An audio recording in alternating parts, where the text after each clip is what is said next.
Hello, everyone, and welcome back to M155 Quantitative Reasoning Mathematical Modeling. In the previous video, we looked at correlation and causation.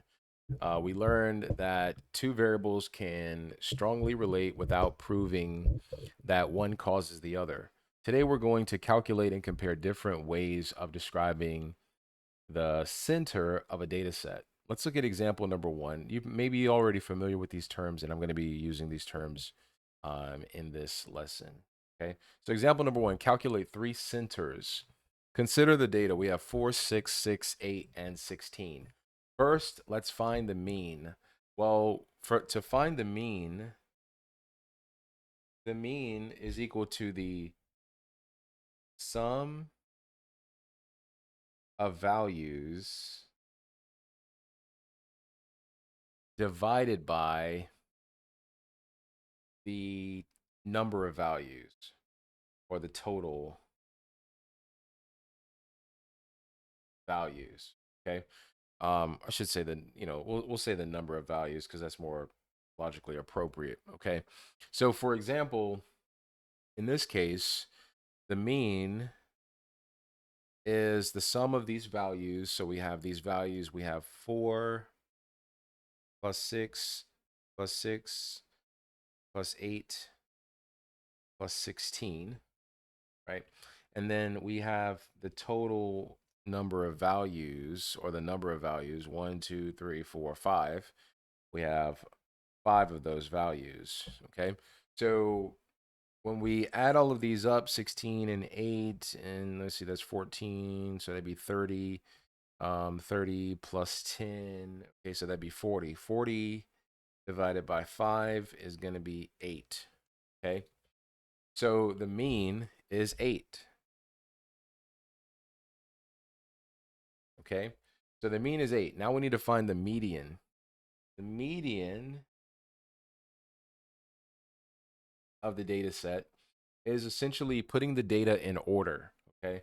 So putting the data in order, and it looks like it's already there. 4, 6, 6, 8, 16. Okay. So the middle value in this case, right? There's 2 on this side, 2 on that side. So the middle value in this case would be 6. Okay. So the median is equal to 6. Now, suppose if you had another term, let's just say you had 2 terms in the middle, 2 on this side, 2 on that side, and then 2 in the middle. Well, you just add the 2 middle together, add them up, divide by 2, and then that would be your median. Okay. Then from there, let's find the mode. So the mode is the number that occurs the most. So up here, the number that occurs the most, meaning the frequency of the number that occurs the most would be 6. So this is 6. Okay, so the mode of this data set would be 6. All right, so our answers are essentially mean is 8, median is 6, mode is 6, and that's all we had to find from example number 1. All right, example number 2, choose a resistant center. Okay, which measure is more resistant? So suppose we're looking at income data, right? Income data contain 1 billionaire. Explain why the median may better represent a typical person. Okay. Um, let's just think about this for a moment. Okay, so imagine most incomes are around, because it's realistic, right? Because none of us are billionaires. Not that we can't become that, because obviously you can, but like, let's just say a typical person, right? 40,000, 45,000. Let's just say you're comparing some professors or teachers, 50,000 and 55,000. Okay. But then we also have, you know, a guy in there who is a billionaire, right? So a billionaire, that's 1 million. That is 1 billion. That's what 1 billion looks like, a huge number. So what would we use, right? What would be the most, explain why the median may better typically represent, or excuse me, explain why the median may better represent a typical person. Well, the mean will increase dramatically because the billionaire's income is extreme, right? That's why, like, when you think about when they're like, oh, well, the median income of South Carolina is $50,000, or the mean the mean income of California is 80,000. And then people say, well, oh, it's the cost of living. No, what numbers are they comparing, right? So, because if you have some billionaires in there using the median to represent that salary, that's not a smart thing to do, right? So the median, excuse me, using the mean will increase it dramatically. But the median, right? Explain why the median may be better. The median is much less affected, right? Because to find the median of this would be like, where's the middle ground of these, right? Because I have two on this side and I have two on that side, and that puts me at 50,000, right? And so that's why when data contains an extreme value like this is called an outlier, right? That's an outlier. How can I include that in the data set? Because it's so big compared to the other relative people. So median may better represent a typical observation. So things like extreme numbers like this affect the mean, right? They affect the mean, which is why the median is more resistant to extreme values. All right. You can pause and try this problem, or you can try the one on your video companion, right? So a portfolio is 60% in an asset returning 8% and 40% in an asset returning 3%. Find the weighted return, okay? So we got 60% invested in an asset that returns 8% and 40% invested in an asset that returns 3%. We cannot calculate simply calculate 8% plus 3% divided by 2 because the investments don't have equal weights, right? One portfolio is 60, the other one is 40. So we have to look at the weighted return.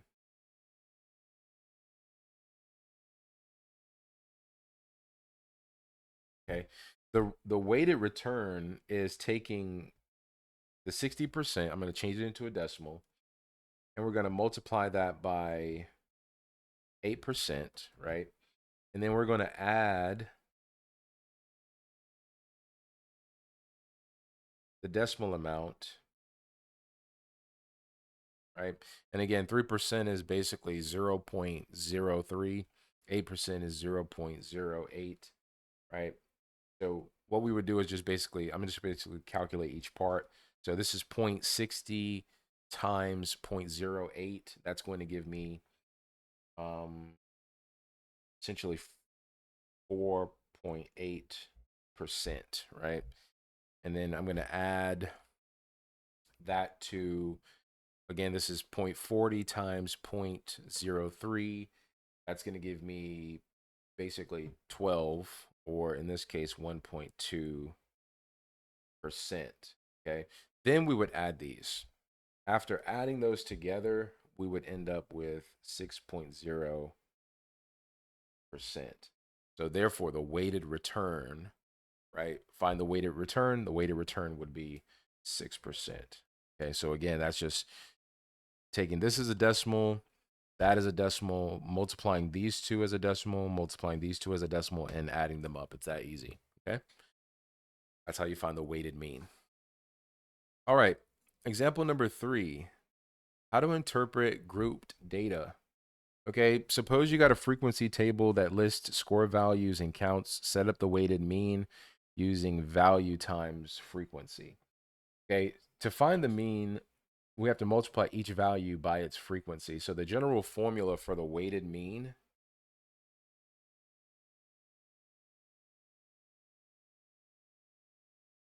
is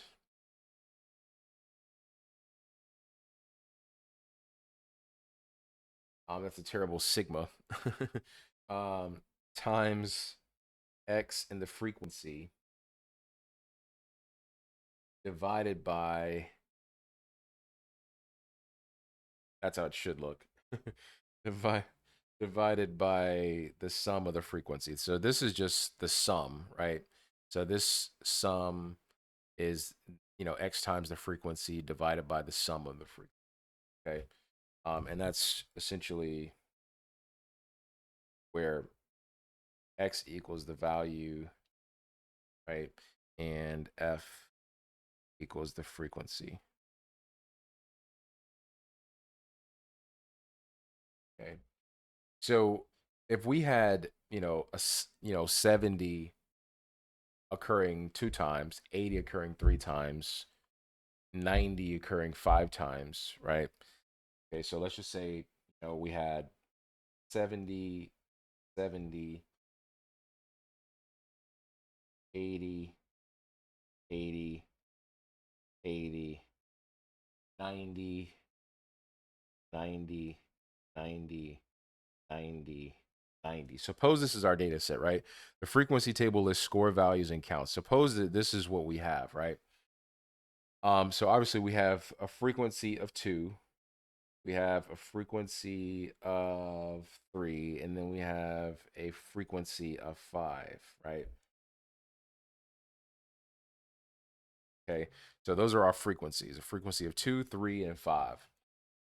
So then the mean would be equal to the 70 times 2 plus 80 times 3 plus 90 times 5, and then we would divide that by 2 plus 3 plus 5. Okay, notice that. So x is the value, right? The value is 70, we're timesing it by the frequency. The value is 80, we're timesing it by the frequency. The value is 90, we're timesing it by the frequency. And then we're dividing by the frequency. Well, 70 occurred twice, 80 occurred 3 times, 90 occurred 5 times.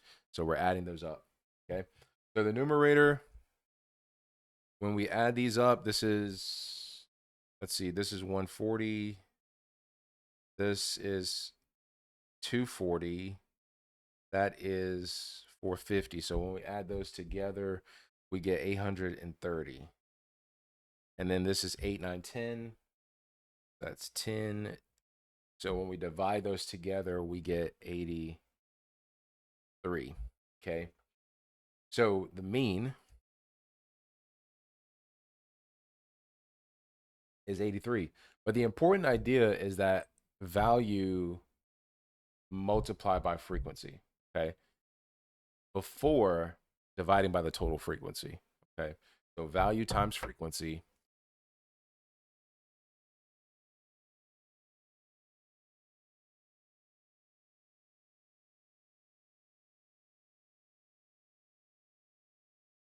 Value times frequency first. Okay, so that's up here, right here.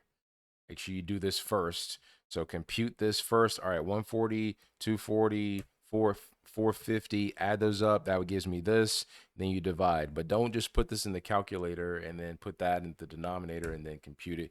You might not end up with this, okay? Example number 4. Compare distributions with equal means. Suppose 2 data sets have the same mean but different medians. What might that tell us? So it suggests that the distributions may have different shapes, but one data set could contain, outliers like we did earlier, right? 2 data sets have the same mean, right? The same average, but different medians. Explain how this may suggest what this may suggest about skew or outliers. Okay. So again, one data set could contain an outlier or, essentially a skew. But what that does is that pulls the mean in one direction. So 2 groups have the same mean, but that if they have the same mean, that does not mean that the groups have the same distribution. Okay, so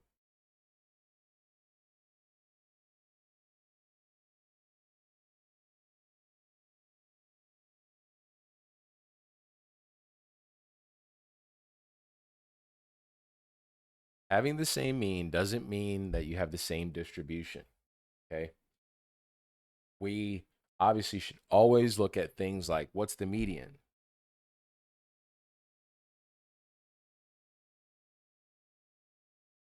Okay.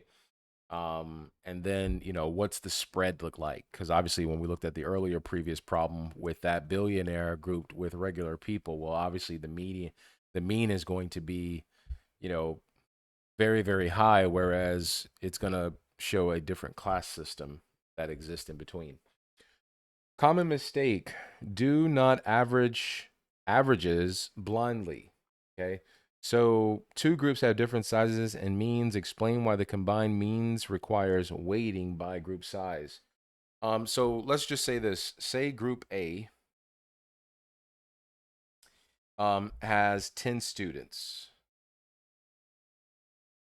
right? Group A has 10 students. And let's just say, the mean is 80, right? Let's just say this is the average grades, right? Average grades. Okay. So 10 students, the average grade was 80. Whereas group B has 30 students and the mean is 90, right?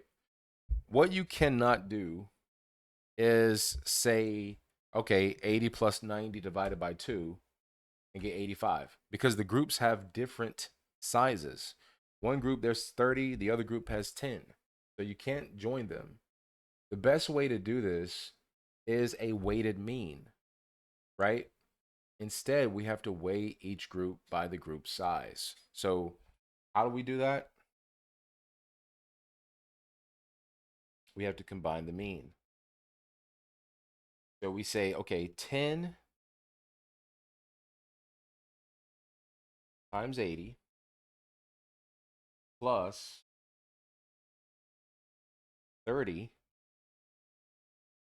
times 90, and we're going to divide that by the frequency. We have 10 students plus the frequency of students that occur in group B. So that'd be 40, right? So this will be 800. This will be 2,700. When you join the two, we get 3,500. So that'd be 3,500 divided by 40, which equals 87.5. So the combined mean is 87.5, not 85.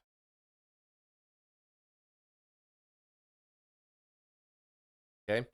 So again, explain why the combined mean requires weighting by group sizes. This is why this would make more sense versus adding these two together and then dividing by 2, right? It'd be very misleading. Okay. So again, just in closing, when you're calculating the mean is the sum of x divided by the total, right? The sum of the event or the frequency, right, divided by the total. The median is the middle ordered number, right? And then make sure, like, if you end up with 2, then just take the two middle numbers and divide by 2. Mode is the, most frequent.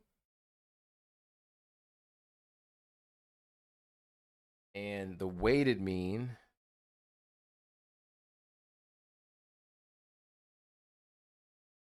can be calculated by taking the sum of the weighted frequency, or excuse me, or basically, whatever number you're thinking of times that, and then we're going to divide that by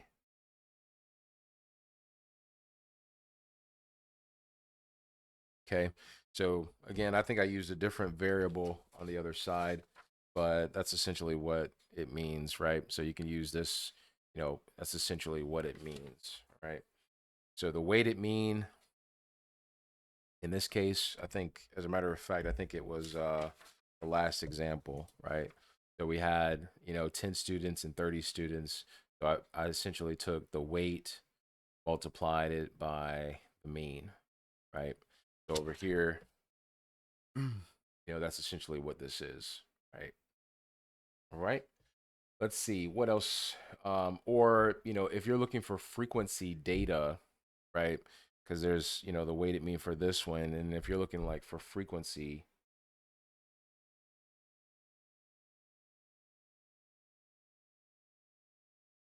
data, then that's where you would use the one that I used on the back, okay, which is x times f divided by